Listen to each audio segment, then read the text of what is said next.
아버지 하나님, 오늘 이 하루도 우리 아버지 하나님께서 저 본향을 향하여 나아가는 길, 멀고도 험한 길, 아버지 하나님이 앞길을 우리 주님께 부탁하며 새벽을 깨우고 주님 전에 나와서 엎드려 기도합니다. 우리가 아버지 하나님께 나와 기도함은 하나님의 살아계심을 믿기에, 아버지께서 능력이 있으심을 알기에, 이 시간도 아버지 하나님 우리의 연약함을 고백하면서 우리 주님께서 도우심을 바라며 새벽에 도우시는 아버지께 나와 엎드려 기도하오니, 오늘 이 하루 우리 주님께서 붙잡아 주시고 양원의 성도들, 우리 사랑하는 성도님들을 주님께서 꼭 붙잡아 주시옵시고 지켜주시고 보호하시며 주님 인도하여 주시기를 간절히 기도합니다. 오늘 아버지 하나님께서 이와 같은 아름다운 사랑의 돌보심을 인하여 주의 백성들에겐 주님을 자랑하고 주님 때문에 행복하고 주님 때문에 즐겁고 복된 이 하루가 되어서 우리 주님의 이름이 높임을 받는 복된 하루가 되게 하여 주옵소서. 오늘도 우리 주님께서 말씀하여 주시고 그 말씀이 우리에게 지혜가 되고 능력이 되고 말씀이 내 발의 등이요 내 길의 빛이 되어서 오늘도 어둠 속에 방황하지 아니하며 아버지 하나님 밝은 빛 가운데로 걸어가는 이 하루가 되게 하여 주옵소서. 우리 주님께서 오늘도 우리를 말씀 안에서 새롭게 하시고 지혜롭게 하시고 능력 있게 하셔서 주님 영광 받으실 줄 믿사옵고 감사드리며 우리 구주 예수님 이름으로 기도합니다. 아멘. 우리 하나님 말씀을 함께 봅니다. 사무엘하 10장 1절부터 8절 말씀까지 함께 보십니다. 사무엘하 10장 1절부터 8절, 이제 우리 다 같이 함께 한 목소리로 말씀 받들어 읽습니다. 그 후에 암몬 자손의 왕이 죽고 그의 아들 한온이 대신하여 왕이 되니 다윗이 이르되 내가 나하스의 아들 한온에게 은총을 베풀되 그의 아버지가 내게 은총을 베푼 것 같이 하리라 하고 다윗이 그의 신하들을 보내 그의 아버지를 조상하라 하니라. 다윗의 신하들이 암몬 자손의 땅에 이르매 암몬 자손의 관리들이 그들의 주 한온에게 말하되 왕은 다윗이 조객을 당신에게 보낸 것이 왕의 아버지를 공경함인 줄로 여기시나이까? 다윗이 그의 신하들을 당신에게 보내 이 성을 엿보고 탐지하여 함락시키고자 하니 아니니이까 하니, 이에 한온이 다윗의 신하들을 잡아 그들의 수염 절반을 깎고 그들의 의복의 중동볼기까지 자르고 돌려보내매 사람들이 이 일을 다윗에게 알리니라. 그 사람들이 크게 부끄러워하므로 왕이 그들을 맞으러 보내 이르기를 너희는 수염이 자라기까지 여리고에서 머물다가 돌아오라 하니라.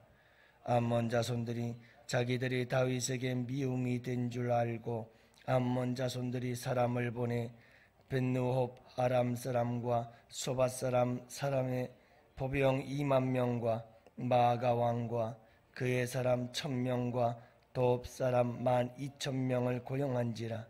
다윗이 듣고 요압과 용사의 온 무리를 보내매 암몬 자손은 나와서 성문 오기에 진을 쳤고 소바와 르홉 아람 사람과 돕과 마아가 사람들은 따로 들에 있더라. 아멘. 할렐루야. 오늘도 우리 주님과 함께 동행하시는 복된 하루 되시기를 바랍니다. 살아계시고 우리의 인도자 되시는 주님과 함께 오늘 이 하루도 손잡고 동행하시는 복된 하루 되시기를 축복합니다. 옛 선비들이 그런 말을 했지요. 오얏 나무 아래서는 갓을 고쳐 쓰지 말고 오이밭에서는 신을 고쳐 신지 말아라. 왜 이런 이야기를 했을까요? 오해의 여지 때문에 그렇습니다. 오얏 나무가 있는 곳에서 갓을 고쳐 쓰면 남의 오얏을 몰래 따먹는 것 같고, 오이밭에서 여러분 신발을 바꿔 신으면, 고쳐 신으면 저 사람이 저 남의 오이를 따먹는 거 아닌가 하고 오해를 할 수 있기 때문이다 이 말이죠. 아예 오해 살 일을 하지 말아라. 항상 오해 살 일이 없도록 조심하고 주의하라고 하는 그런 옛 선비들 조상들의 이야기가 있습니다. 사람들은 대화를 하다가도 많은 오해를 하게 되어집니다. 여러분, 오해가 되어지는 이유 중에 하나는 세 가지의 단어로서 사람들은 이야기를 합니다. 왜 우리가 서로 이야기를 하면서 오해를 할까? 그 첫 번째 단어가 엔코딩이라고 하는 겁니다. 이건 암호화하는 것이죠. 다시 말하면 사람들은 이야기를 할 때 자기의 이야기 속에, 자기의 말 언어 속에 뭔가가 의미가 담겨져 있어요. 암호 같은 게 담겨져 있어요. 그래서 사람들과 이야기를 나눌 때는 저 사람이 왜 저런 이야기를 하는 걸까 하고 그 사람이 말하는 말 속에 담겨져 있는 암호가 있다는 걸 우리가 서로 알잖아요. 자, 이 말 속에 암호가 들어있는 거예요. 그러다 그 다음에 두 번째 단어가 뭐냐 하면 디코딩이라고 하는 건데요. 이 암호를 가지고 누군가 의미를 담아서 속에 뭔가 의미를 담아서 이야기를 해주고 있죠. 그러면 디코딩, 이건 암호를 해석하는 거예요. 상대방을 이해하는 거예요. 그래서 저 사람이 저런 이야기를 하는 이유는 이런 이유였기 때문에 그렇구나 하고 이해를 하거나 잘 해석을 해야 되는 거죠.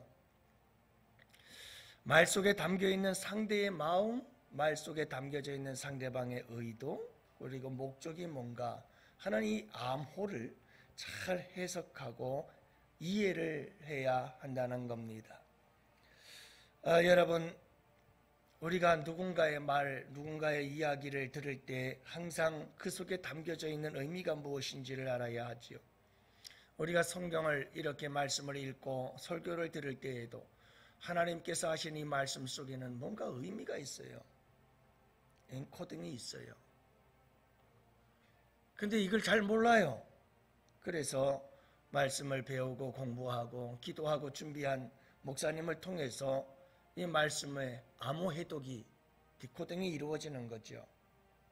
그리고 이 말씀을 이해하게 되는 거예요. 이 이야기, 이 성경 속에서 하나님께서 우리에게 하고자 하는 말씀이 이런 거구나 라고 큐티를 통해서 훈련을 받는 거예요.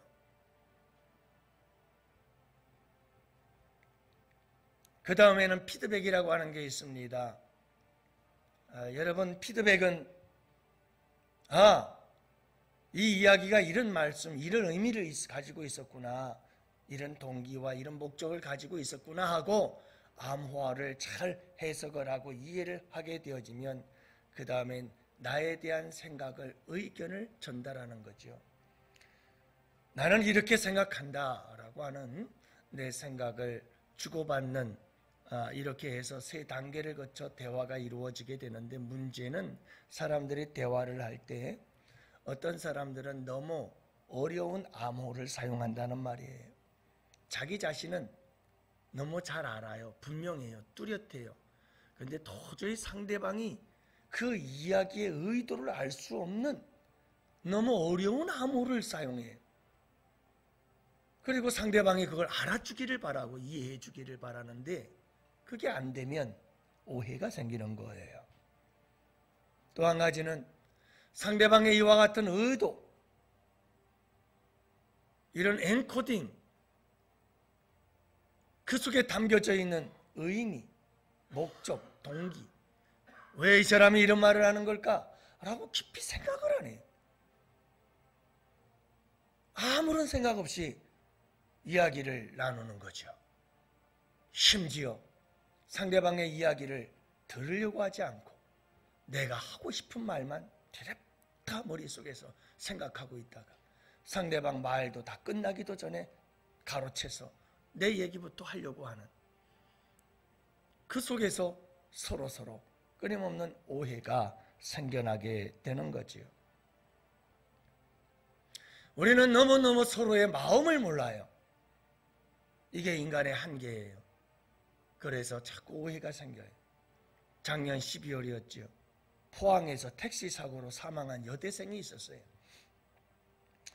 여러분, 이 여대생이 택시를 타고 갔었어요. 이 여대생은 타자마자 설린대학으로 갑시다. 기숙사 갑시다. 그랬어요. 그때에 이 택시기사가 이렇게 물었어요. 한동대 말하는 거죠? 그랬어요. 이 여대생이 말했어요. 예! 했어요. 하고 차는 출발했어요. 차가 가는데 이상한 데로 가는 거예요. 이 여대생은 깜짝 놀랐어요. 여러분, 자기가 원하는 학교를 갈 때에는 고속도로가 없는데 이 택시는 지금 고속도로를 달리고 있고 자기가 가려고 했던 곳과는 엉뚱한 곳으로 가고 있는 거예요. 남친과 카톡을 주고받기 시작했어요.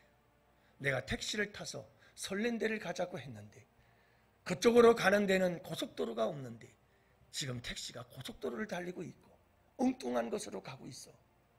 이 여대생은 두려워 떨기 시작했어요. 그러면서 문자를 주고받다가 이 여대생은 이 얘기를 합니다. 어디를 가시는 겁니까? 내려주세요.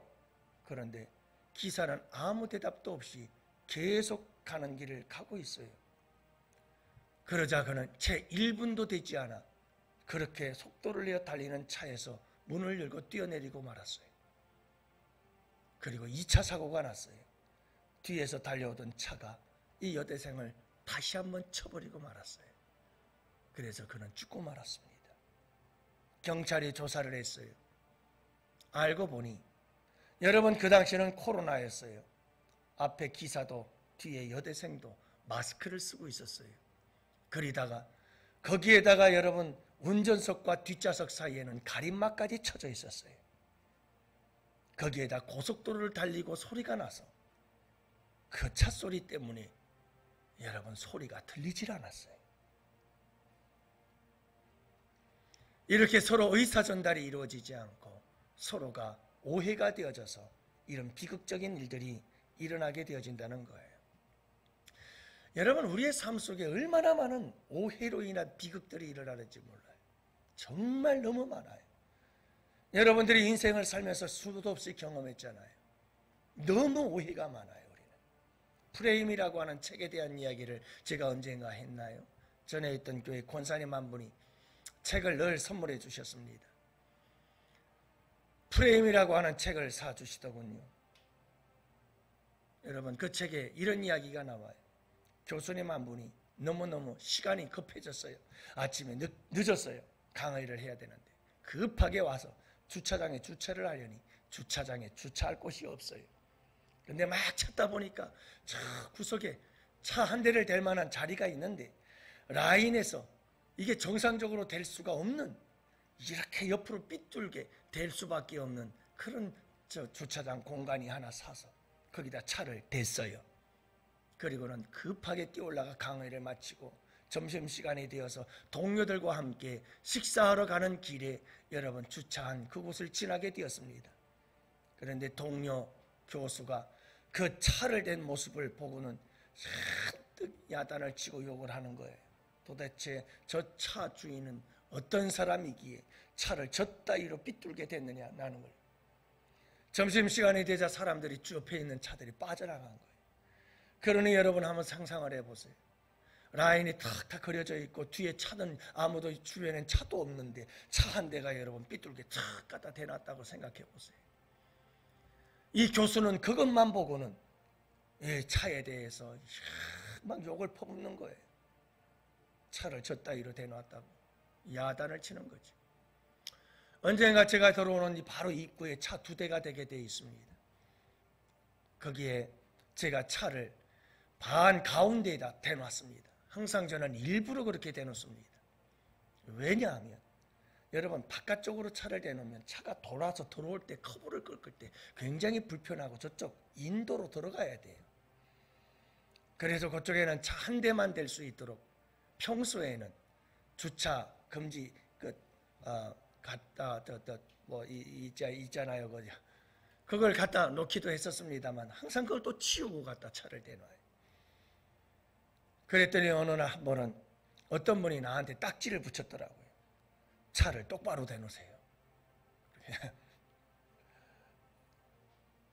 여러분, 그분은 내 마음의 의도를 몰라요. 우리 교회에 드나드는 사람들이 그렇게 차를 대놓으면 불편하다는 걸 모르는 거죠. 그래서 저보고 차를 똑바로 대라는 거예요. 프레임에서 있었던 일과 똑같은 이야기 아니겠어요? 우리는 이렇게 서로 막 오해가 많아요. 그런데 문제는, 더 큰 문제는 뭐냐 하면 내가 이렇게 삶을 살아가면서 얼마나 많은 오해를 하며 살아가는지를 인정을 안 하는 거예요. 사랑하는 성도 여러분, 우리가 꼭 기억해야 될 게 있어요. 우리는 너무나 많은 오해를 가지고 살아가요. 그렇기 때문에 난 언제든지 어디서든 어떤 상황에서 누구에게든 오해할 수 있는 사람이다 라고 하는 인간의 연약함과 한계를 인정하고 항상 조심해야 되고, 오해를 사지 않도록 조심할 뿐만 아니라 여러분, 내가 하는 모든 생각 속에서, 삶 속에서 내가 누군가를 오해할 수 있다는 이러한 가능성에 대하여 인정하고 쉽게 판단하거나 함부로 판단해서는 안 된다는 사실을 잊지 마시기 바랍니다. 여기서 비극이 일어나요. 여러분, 목회를 하면서도 목사가 여러분 교회에 안 되게 하겠어요? 목사가 교회를 망가뜨리게 하려고 이 목회를 하겠어요? 그래서 여러분, 목회자는 기도하며 하나님 앞에 어떻게 하면 교회가 잘 될 수 있을까를 생각하면서 그렇게 목회를 하다 보면 얼마나 많은 오해를 받는 때가 많아요. 그럴 때 여러분, 참 이 자존심 강한 목회자들은 견디질 못해요. 그러나 여러분, 저는 그래요. 저도 자존심이 없겠어요? 저도 최씨고집 있는 사람이에요. 그러나 항상 저는 생각하는 게 그거예요. 얼마든지 오해를 할 수 있는 게 인간이고, 또 부모의 마음을 자식이 알아요? 몰라요. 그렇기 때문에 그래, 성도들이 오해하고 성도들이 내 마음을 몰라줄 수 있지. 하지만 언젠간 철이 들면, 언젠간 시간이 지나면 다 알게 될 거야. 그런 마음 갖고 얼마든지 그 오해도 받아들이고, 이런저런 비난도 받아들이고, 이런저런 욕도 받아들이고, 그리고 안고 가는 거예요. 여러분, 오해할 수 있어요. 나도 누군가 오해할 수 있고요, 누군가가 나를 오해할 수도 있어요.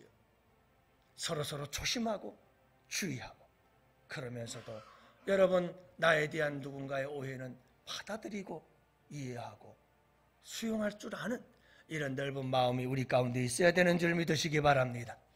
오늘 말씀이 그거예요. 오늘 말씀에 비극이 여기에 있어요. 전쟁이 일어나고 말았어요. 여러분, 암몬의 왕이 죽었어요. 다윗과는 참 아름다운 관계였어요. 물론 조공을 바치고 서로 주종의 관계였지만, 그래도 암몬 왕은 다윗에게 조공을 바치며 다윗과 함께 서로 협력해가면서 아름다운 이웃 국가로서 잘 함께 은혜로운 관계를 맺고 있었지요. 죽었어요. 그래서 참 조문객들을 보냈습니다. 그런데 조문객들이 오자 여러분이 한운, 아몬 왕의 아들 한운이 여러분 이 신하들의 이야기를 듣고는, 그리고는 여러분 이거는 조문객이 아니라 우리 암몬을 정탐하고 우리 암몬을 쳐들어와서 왕이 죽었으니까 이 혼란기를 틈타서 이 암몬을 다시 정복하려고 하는 다윗의 수작이다, 이렇게 생각하고 그만 왔던 모든 조문객들을 이렇게 수치스럽게 옷을 다 잘라서 엉덩이가 다 나오게 만들고 수염은 반을 잘라서 모욕과 수치를 당한 모습으로 돌려보내죠. 이를 본 다윗이 여러분 얼마나 분노했겠어요. 그러자 다윗에게 미움을 산 걸 아니까 주변의 나라들 전부 다 군사들을 다 사가지고 불러 모아서 전쟁을 준비하고 마침내 전쟁이 일어나는 모습을 봐요. 한 가지 오해 때문에 그랬어요. 정말 이 마음을 이해를 못하는 거예요. 다윗은 진정한 마음으로, 아픈 마음으로, 슬픈 마음으로 조문객을 보냈지만 오해를 한 거예요. 정탐하고 이 나라를 혼란 틈타서 이 나라를 쳐들어오려고 하는 다윗의 이거는 음모다라고 하는 생각을 했던 거지요. 여러분, 이런 잘못된 오해가 결국은 비극적인 전쟁을 만들어내고 마는 거예요. 우리의 인생에 수많은 비극들이, 아픔들이, 상처와 고통들이 왜 생겨나는가? 여러분, 오해 때문에 그래요. 오해 때문에. 근데 이런 오해를 일으키기에 중요한 역할을 했던 자들이 있어요. 오해를 만들어내는데 아주 중요한 역할을 했던 사람들이 바로 아몬 왕의 아들 한운, 그들의 신하들이었어요. 여러분, 다른 사람들이 이렇다 저렇다 말을 할 때 그 말의 진실 여부를 잘 분별하세요. 이 신하들이, 여러분, 이거는 정말 왕이 죽어서 슬퍼서 보낸 게 아니다. 진정한 조문이 아니다. 이거는 우리나라를 침략하려고 하는 의도다. 여러분, 이런 이야기를 했을 때 이 한온이라고 하는 왕도 참 생각을 했어야 되는 거예요. 참된 진실이 무엇인지, 그게 진짜인지 아닌지.